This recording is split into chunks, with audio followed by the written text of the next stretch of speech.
Angelina Rodriguez had never been one to settle down. She didn't seem to stay with men for very long. Her love life was like a revolving door. But then she met Frank. He was head over heels. And within months, they were married. They fell in love so deeply. But then, just 5 months after the wedding, Frank came down with a sudden illness.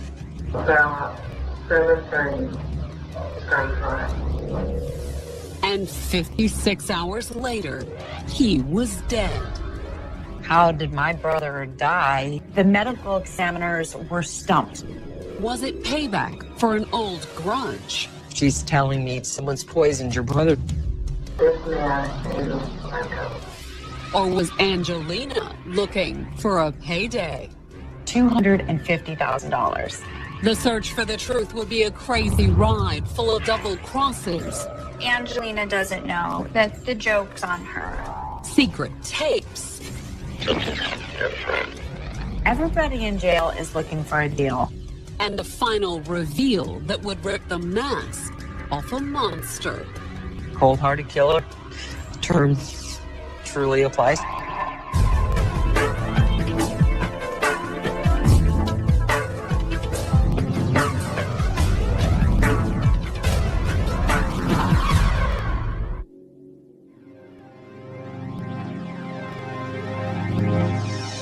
Montebello, California, September 9th, 2000. It was the middle of the night in this quiet community of 60,000 in Southern California, San Gabriel Valley. It's east of Los Angeles. It's very suburban, middle class. But then, at a little after 3 o'clock that morning, Los Angeles County 911 received an urgent call from 32-year-old Angelina Rodriguez. Angelina said that she found her husband face down on the floor, and he wasn't breathing. Paramedics and officers from the Montebello Police Department rushed to the scene. And when they arrived, they found 41-year-old Frank Rodriguez collapsed on the floor beside the couple's bed. When first responders got there, they found Frank in a terrible condition. There was blood coming out of his nose. And when the paramedics checked his pulse, they discovered that Frank Rodriguez was dead.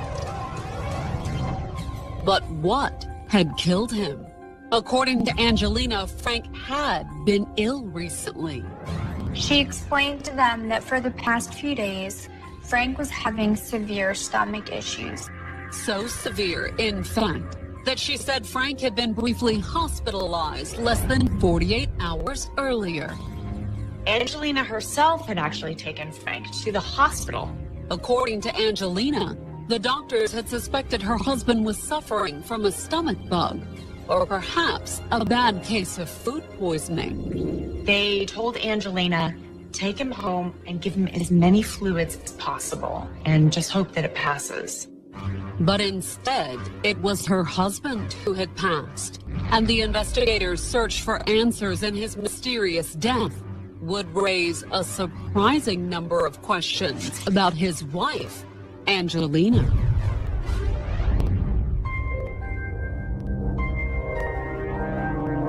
Born in 1968, Angelina grew up in the blue-collar community of Rockaway Beach, New York. Though her childhood had been anything but pleasant. There was not a lot of affection and bonding, attachment, regard for the members of the family. They had a father who was truly an absent father. When Angelina was a toddler, her father left the family altogether. So her mother had to work long hours at 2 jobs to support Angelina and her sister. Angelina's mother was constantly gone. Her mother was always working. And since daycare wasn't really an option for the struggling single mom, she often left Angelina and her sister in the care of their grandfather, who practically raised the 2 girls. She was really looking for attention, and she found that in her grandfather. As she grew up, Angelina kept on looking for attention. She was a social butterfly. And it just went from one boy to the next, and then eventually from one man to the next. Right after high school, Angelina married a man who was a neighbor. But like all her other relationships, it didn't last long. Her love life was like a revolving door, and I think it was just her way of getting attention and getting love. She was capable of having relationships, romantic relationships, but they were only on a superficial level. It was the same pattern, repeated over and over. All of Angelina's relationships, they started quickly and they ended quickly. In May of 1990, at the age of 21, she married for a second time. And this time the relationship looked like it might last. First, Angelina and her husband settled in the Central California town of Paso Robles. Paso Robles is in the central coast of California. It's known for its vineyards. It's just gorgeous. It's picturesque. Angelina and her new husband also had 2 little girls, one in 1990 and the other 2 years later.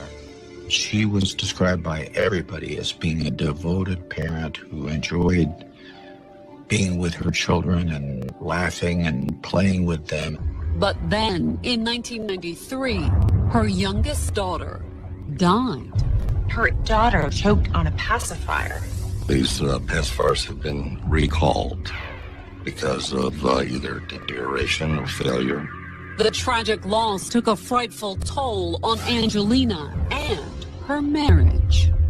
Angelina was quite devastated. She became quite depressed. And by 1994, Angelina had both divorced for a second time and fallen back into her old familiar pattern of short, failed relationships. Those relationships did not work out for one reason or another. By the year 2000, she had even married and divorced a third time. She didn't seem to stay with men for very long.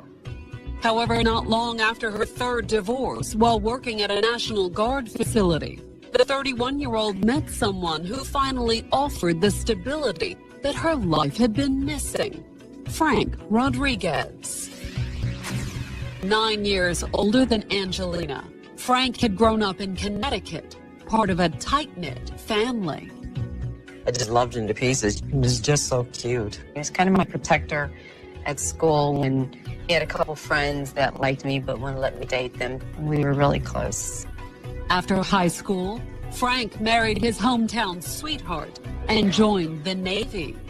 He loved the Navy. He saw Japan, he saw Alaska. He enjoyed what he was doing, serving the country. But his long absences at sea also took a toll on Frank's marriage. His first wife was not happy that he was continually leaving for 6-month stints. In 1995, after 14 years of marriage, Frank divorced. Ironically, by then, Frank had left the Navy to pursue a teaching degree. He started going to college, in fact, went into the National Guard while he was working on his degree. And his Guard service, combined with his passion for teaching, led to a job at a National Guard facility called Angel Gate Academy. Angel Gate was like a camp for at-risk youth. He felt he could make a difference in troubled kids' lives. And in February of 2000, Frank noticed someone new in the office, Angelina. She was an attention grabber, and she was a looker. Frank soon asked her out, and before long, they were dating. They had gone on a first date around Valentine's Day, and he was head over heels in love with her. In Angelina, Frank saw something he had always wanted, a family. She already had a daughter. She was already a mother. For Frank, this was like hitting the lottery. Angelina, never one to move slowly in a relationship, fell just as quickly for Frank. They fell in love so deeply that they married within 3 months. They met in February and were married by April. And within days of the wedding on April 8th, the couple left Angelina's longtime home of Paso Robles behind and moved 200 miles to the south to the town of Montebello, California. He was starting the job with the school district. The move was tough on Angelina. She doesn't know anybody. She doesn't have a job. Her friends are miles and miles away. Frank, on the other hand, appeared happy to be making a fresh start. He just seemed to be so excited to be able to be there. He had the beautiful wife. He had the instant family. He couldn't have asked for more. But how long would he enjoy it? On Wednesday, September 6, 2000, 5 months after the wedding, Frank began feeling sick at work. Frank had come home from work complaining of stomach pain. It was very unusual for Frank. He didn't have any health concerns that I was aware of. He was a very healthy guy. But by the next morning, the pain had gotten so bad that he agreed to let Angelina drive him to the hospital. Frank came into the hospital complaining of severe stomach pain. The ER doctors weren't all that concerned, though. He had been told by the doctor that he just had flu. That, or a simple case of food poisoning. Either way, the hospital sent him home after a brief examination. The medical advice was for him to drink a lot of fluids and to rest in bed. Angelina could not have been a better nurse. She cared for him nonstop. She was at his bedside 24 hours. Right up to the moment less than 48 hours later, when Frank fell out of his bed and died.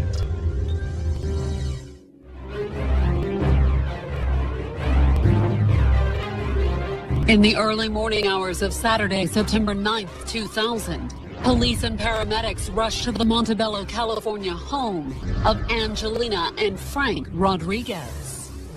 Angelina herself called 911 and told police that her husband was found face down on the floor and he wasn't breathing. And by the time the paramedics arrived, the 41-year-old Navy veteran was dead. My mom called me. I was at work, and she was hysterical. And she said that Frank was dead. It was shocking. I just, it's like surreal. It was also quite a mystery. How did my brother die as a healthy young man? According to what Angelina told the first responders, Frank had been ill for the past few days. Frank had actually been in the hospital just 48 hours before, having severe stomach pain. Although despite the severe pain, the doctors had dismissed Frank's illness as a simple stomach bug, or possibly food poisoning. They sent him home and told him to consume as many fluids as possible. Had his doctors missed something? The autopsy provided no answers. The medical examiner was really stumped at Frank's death. It's not very clear how he died. There are no wounds. And the toxicology tests all came back negative. The coroner had run all the standard tests on Frank's body. There were no standard drugs or any types of things like that. They really did not have that cause of death. Angelina had a few ideas, though. Once the autopsy was complete, she contacted the authorities, concerned about the results. She wanted to make sure that she was doing everything possible to push this along, to get the answers that everyone was looking for. And according to Angelina, she had reason to be concerned. On September 14th, 3 days after the autopsy, the 32-year-old sat down with investigators from the LA County Sheriff's Department and told them she believed that Frank had been murdered. You have the information or believe there's a possibility that your husband was poisoned. Angelina told the investigators that she suspected one of Frank's former co-workers at Angel Gate Academy, the boot camp for at-risk youth. This man is unconscious. Angelina told investigators that this former co-worker had abused kids while working at the academy. Not only had he allegedly been abusing the kids, Angelina said that she and Frank had reported it. Once you see the reports that were filed, there were initiating by myself. That's how all of it started. However, Angelina said that their superiors at Angel Gate had dismissed those reports. And I was appalled. I was like, how can you find him walking out here? According to Angelina, she and Frank had been so disgusted by the situation that he'd started looking for a new job. But even after he got the job in Montebello, and they had moved more than 200 miles to the south, Angelina said they hadn't put the trouble at Angel Gate entirely behind them. Frank still occasionally went to Angel Gate, and in fact was there just days before he died.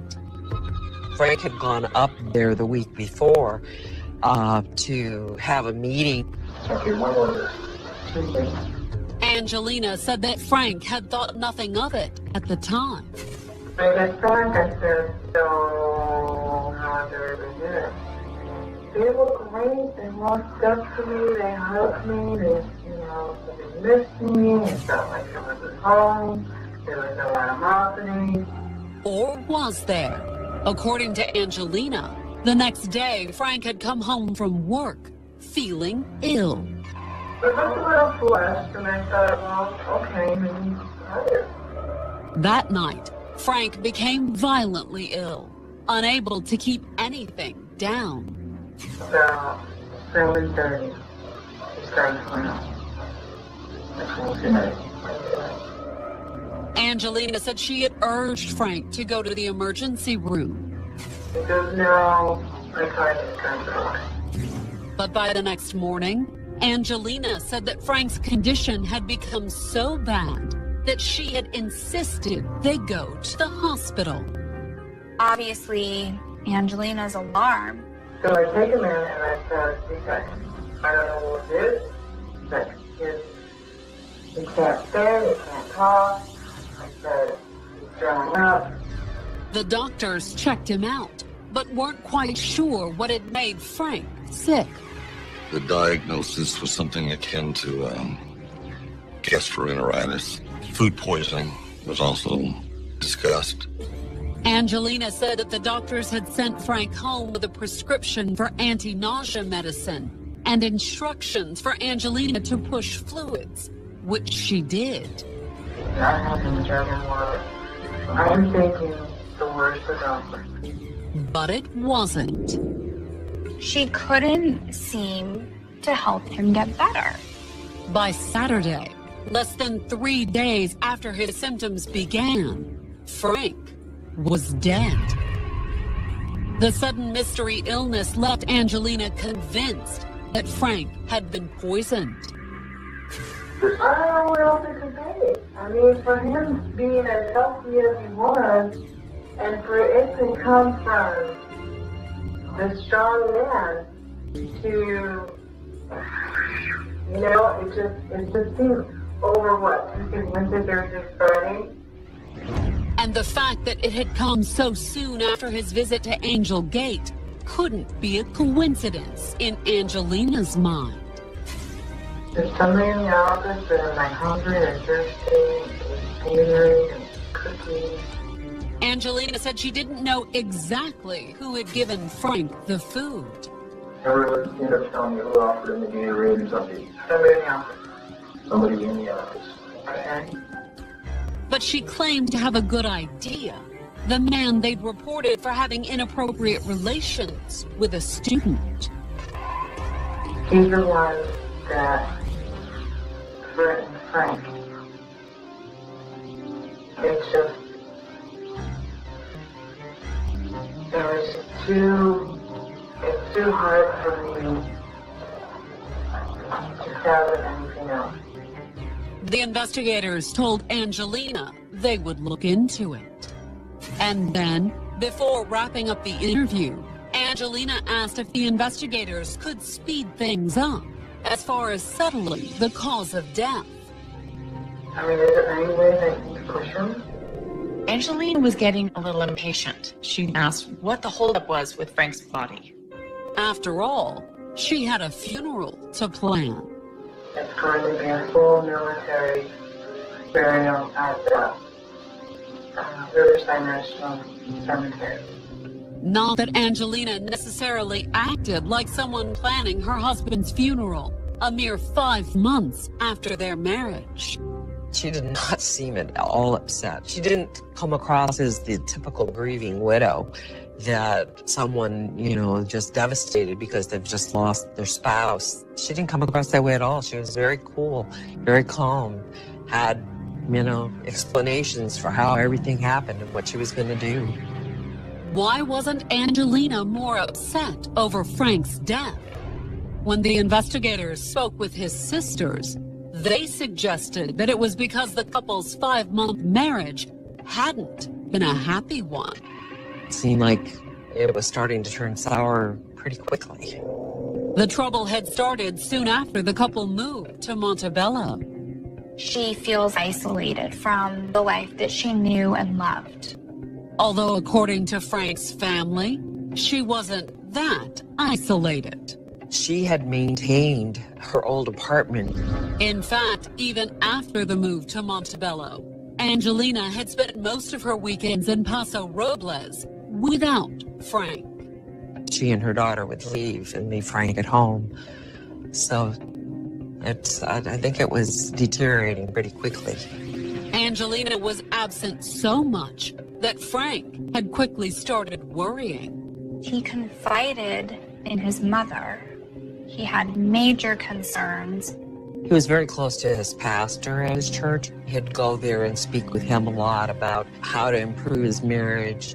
And if a troubled marriage wasn't enough to make investigators look twice at Frank's mysterious death, they soon uncovered evidence she'd taken an insurance policy out on Frank in July of 2000, barely 2 months before he'd fallen ill. The life insurance policy taken out on Frank was $250,000. And the investigators couldn't help but wonder, was that the real reason why Angelina wanted them to push things along? In order for them to pay Angelina, they would need to know the cause of Frank's death.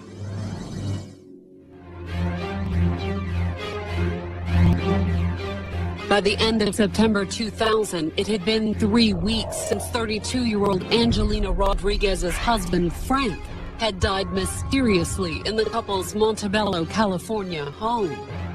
The death had come barely 5 months after their wedding, and less than 48 hours after a sudden illness had sent the 41-year-old to the emergency room. It was just more than a stomach flu. It was gastric pains, and I can't even imagine.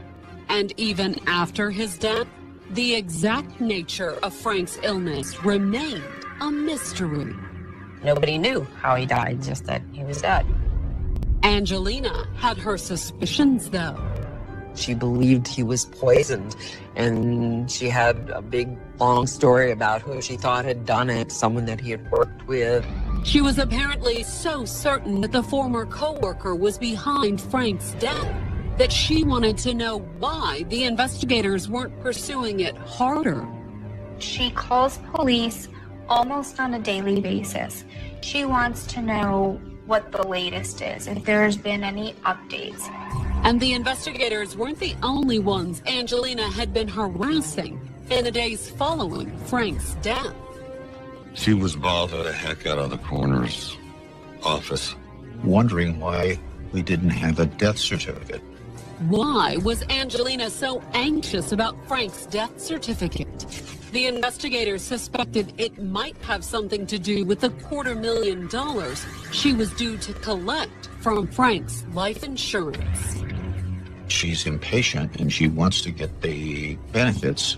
In fact, she had all but said as much in her interview with the investigators. They probably won't pay me because it's so new until the coroner says what the cost is. But if the insurance money provided a motive for murder, there was still the matter of how. She was claiming that one of his coworkers had put poison into his Gatorade. Was it possible the autopsy had missed the poison? Frank's sister Shirley was convinced based on something Angelina had said. According to Shirley, it had first come up in a phone call while they were discussing plans for Frank's funeral. She's telling me this, someone's poisoned your brother's story. And I said to her, Angelina, I just don't understand this. You know, how does someone poison a person? And instead of saying, I don't know, Angelina says, oh, you can do it a number of ways. Although according to Frank's sister, Angelina had mentioned one poison in particular. Her answer to me was, oh, it's pretty easy. Like out here we have oleander. Oleander is a flower that's very prominent all over California, and it has properties that can be poisonous to humans. Frank's sister said that Angelina had mentioned oleander again during the limo ride to Frank's funeral. As we're driving along the highway, pointed out the oleander flower. He says, here, Shirley, you know, when we talked about oleander, those are the plants. They grow all over California. It's very easy. Anyone could get these. At the beginning of October, the LA County Medical Examiner's Office sent tissue samples from Frank's autopsy off to a private lab to test for oleander.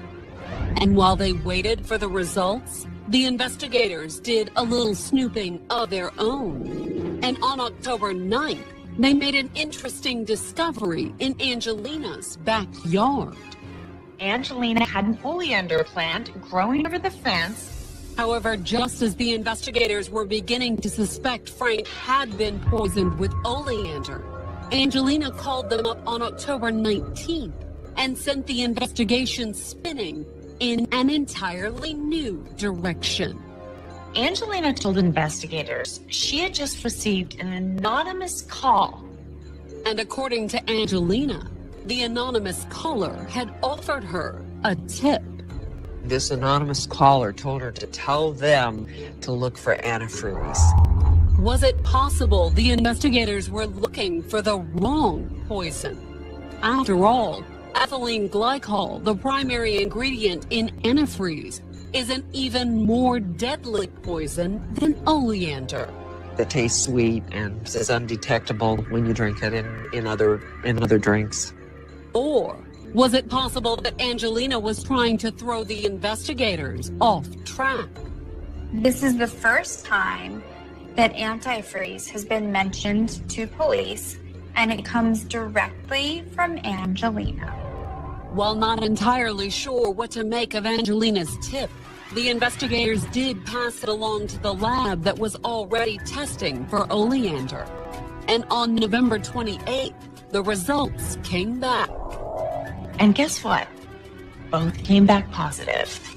According to the tests, Frank had been poisoned with both oleander and antifreeze, although it appeared that what finally killed him was a massive dose of antifreeze. Frank's body actually had 6 times the necessary amount to kill him. The testing also revealed that he'd been given the fatal dose not long before his death. In other words, while he was at home under Angelina's care. She was having him drink Gatorade, and she put the antifreeze in the Gatorade. Investigators were convinced that Angelina had killed her husband, but they didn't arrest her just yet. What they decide to do is get in touch with the coworker that Angelina had initially pinpointed as a suspect.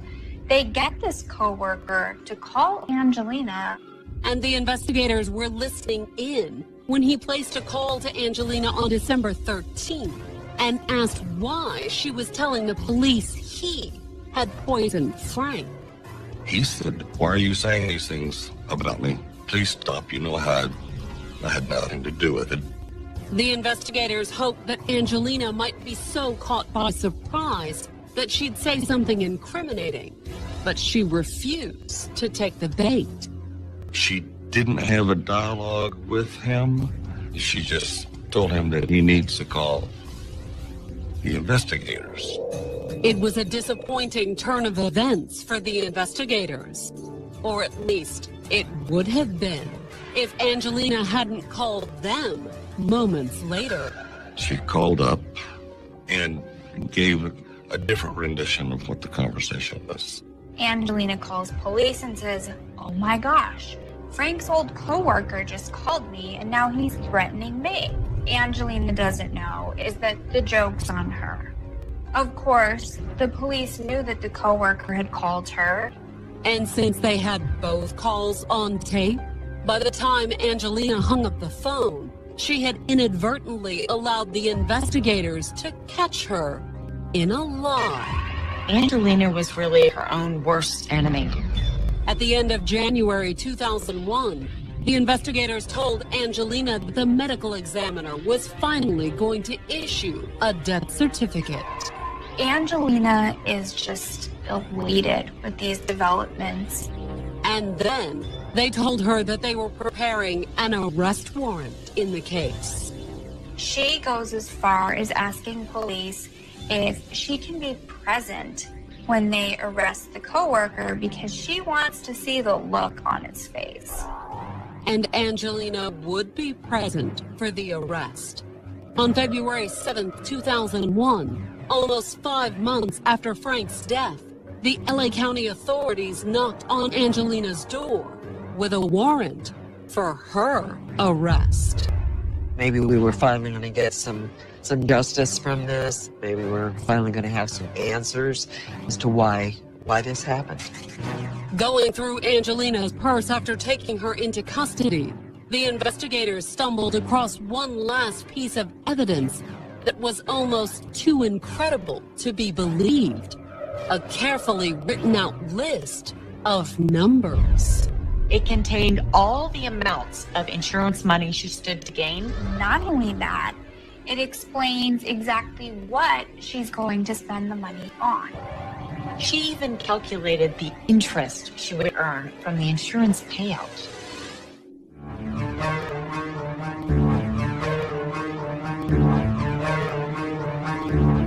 On October 15, 2003, 35-year-old Angelina Rodriguez went on trial in Los Angeles, California. She was accused of murdering her husband of 5 months, 41-year-old Frank Rodriguez. And if convicted, Angelina's life was on the line. Angelina was charged with capital murder, and the death penalty was on the table.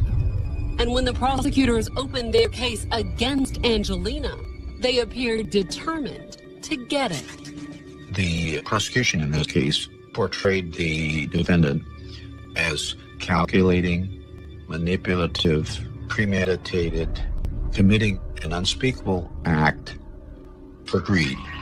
And according to the prosecutors, it had been exceptionally cruel. First, she'd tried to kill him with oleander. And when that didn't work and the doctor sent Frank home, she'd finished him off with antifreeze under the guise of nursing him back to health. She gave him tea, drinks, soups, and we don't know which of these items she put antifreeze in. He did not go quickly. It was painful for him. It was a painful death. And all those hours that Frank lingered in misery, Angelina watched him die.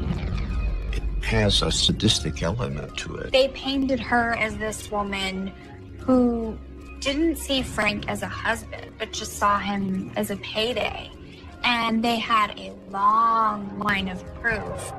For starters, they had testimony from Frank's sister about Angelina and her strange premonition that Frank had been poisoned with oleander.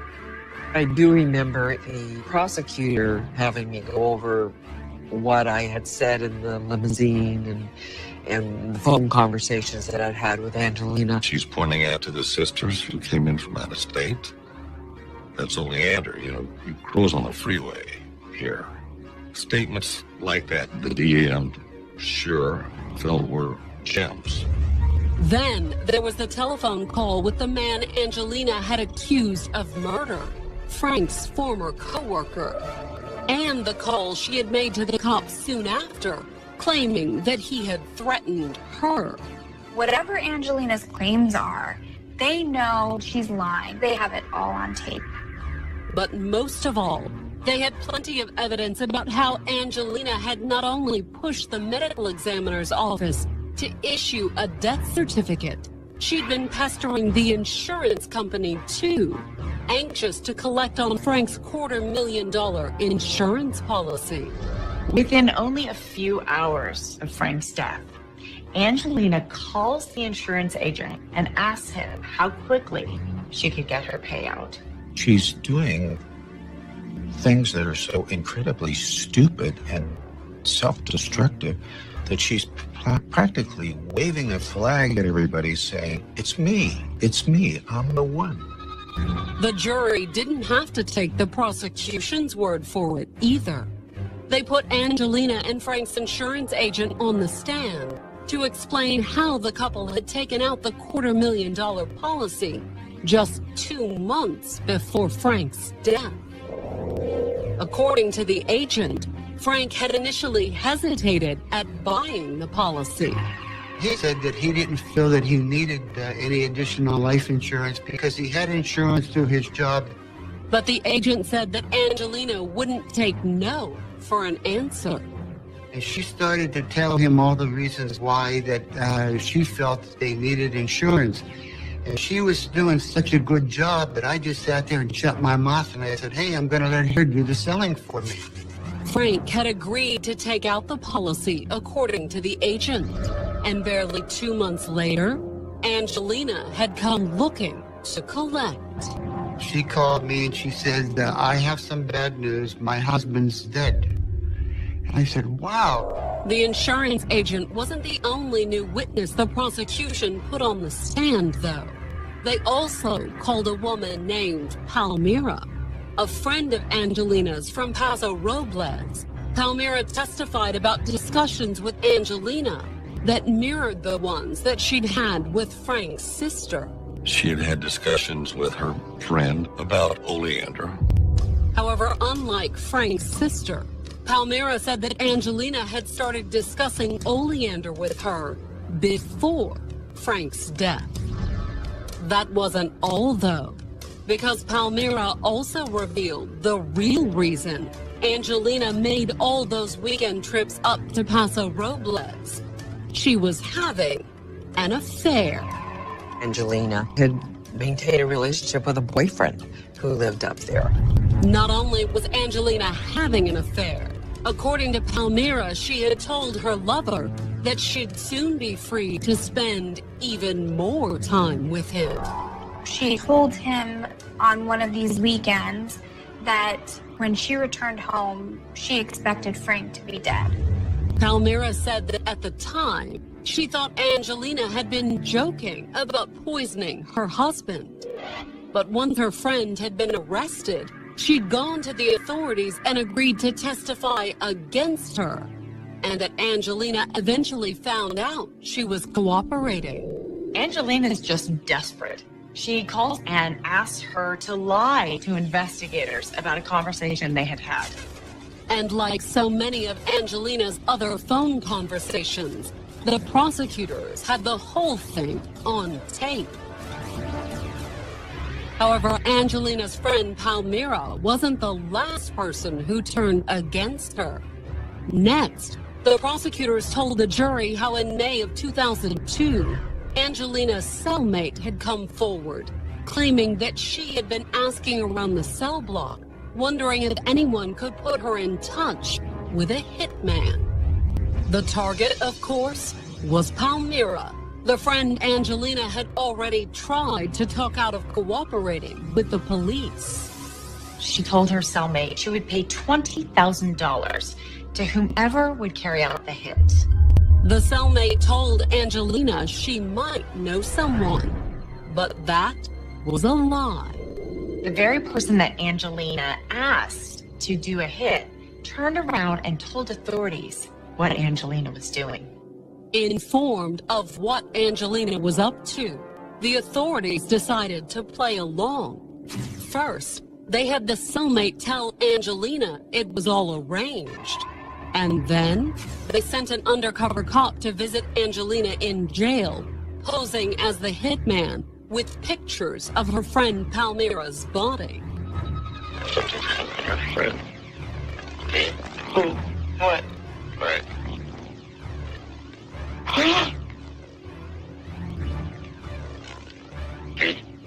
Where did you get those from? What Angelina didn't know was that the photos were fake and that Palmyra had posed for them. To act as though she's been shot. That way they can take these photographs, show them to Angelina. And Angelina's response gave authorities exactly what they were looking for. When the hitman presents Angelina with evidence that her best friend has been killed, she doesn't cry. She doesn't show any emotion. The attempted hit, the affair, the insurance. By the time the prosecution rested its case, they'd piled up an impressive amount of evidence against Angelina. The state had a very strong argument. And yet, over at the defense table, Angelina appeared unfazed. She just kind of sat there stone cold, just kind of an arrogant air about her. On the other hand, her attorney was feeling anything but arrogant.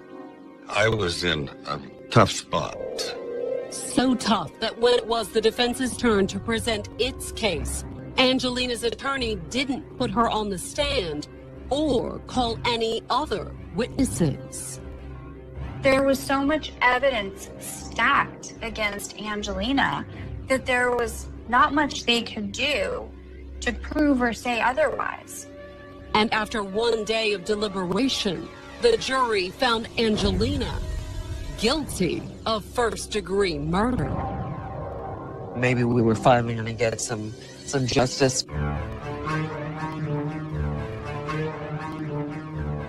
On October 31st, 2003, just days after being convicted of murdering her husband, Frank, Angelina Rodriguez was back in a California courtroom. The jury that had decided she was guilty of first-degree murder still had to decide whether or not to sentence the 35-year-old to death. She was just so cold-hearted about it all. It really turned them against her. So during her sentencing hearing, the defense did its best to create sympathy for Angelina. The strongest defense that Angelina had was her rough childhood. She had come from a very traumatic past. In fact, according to the defense, Angelina had been hiding a horrible secret her entire life. The grandfather who practically raised her had also abused her. He began sexually molesting her when she was a very small child. And this continued until she was in her teens. The defense even claimed that he had gotten Angelina pregnant twice. She had, as a result of that illicit relationship, been forced to have 2 abortions. She tried killing herself several times as an escape from all this misery. It was a sad story, one that might have earned the jury's sympathy if it weren't for the prosecutor's accusation about the other horrible trauma in Angelina's past, the death of her infant daughter. She had been suspected of killing her own child. Because just like in Frank's case, Angelina had received a huge payout from her daughter's death. Larger, even. Total settlement of $750,000. The defense denied the accusation, reminding the jury that Angelina had never been charged in her daughter's death. She just thought that was ridiculous. But prosecutors argued that even the possibility that Angelina could have been involved put her in a different class of criminal. Every so often, you come across these criminals that seem so monstrous The rest of us have a really hard time understanding. Though the jury had no trouble reaching a decision. They decided that there was only one fate for Angelina. She should die. When the decision was handed down, Angelina stood stone-faced. She just never ever showed any remorse. She had no conscience. She just really did not. Cold-hearted killer. The term truly applies to her.